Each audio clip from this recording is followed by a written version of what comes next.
Assalamualaikum warahmatullahi wabarakatuh. Perkenalkan Mas Abdil peserta SMP di dia diarah ngacaritakeun dongeng Ciung Wanara. Zaman baheula di Tatar Sunda aya karajaan ngaranna Kerajaan Galuh. Ngaran rajana nyaeta Prabu Barma Wijaya Kusuma. Raja nu boga pamajikan istri dua ngaranna nu hiji ngaranna Dewi Pangrenyep, nu hiji deui ngaranna Pohaci. Hiji mangsa duanana ngajuru. Mimiti Dewi Pangrenyep boga orok ngaranna Haryang Banga. Barang Pohaci ngajuru, Dewi Pangrenyep boganya jahat lantaran sirik ka maka Pohaci. Eta orok digantikeun ku kirik tuluy. Orok anu asli dipikeun ka walungan diwadahan kanu peti. Barang raja apaleun si Pohaci boga orok kirik, guat manehna diusir ti karajaan. Orok anu asli kapanggih kapanggih ku hiji kaluarga di leuweung. Terus dikukut nepi ka gede diberi ngaran-ngaranna Ciung Wanara.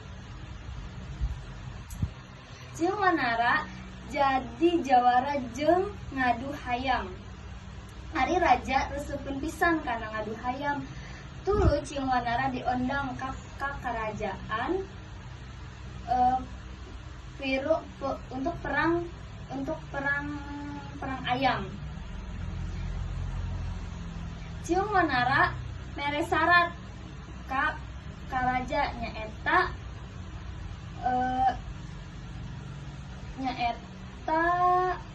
lamun raja eleh kerajaan diberikeun kana Ciung Wanara.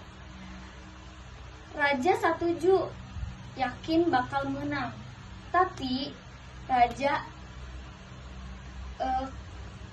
eleh ku Ciung Wanara.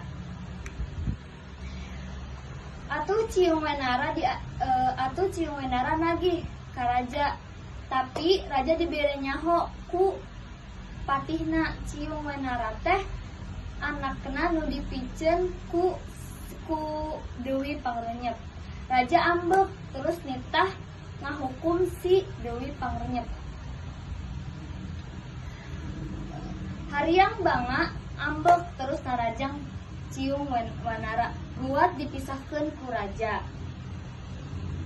Akhirna raja bere dua kerajaan.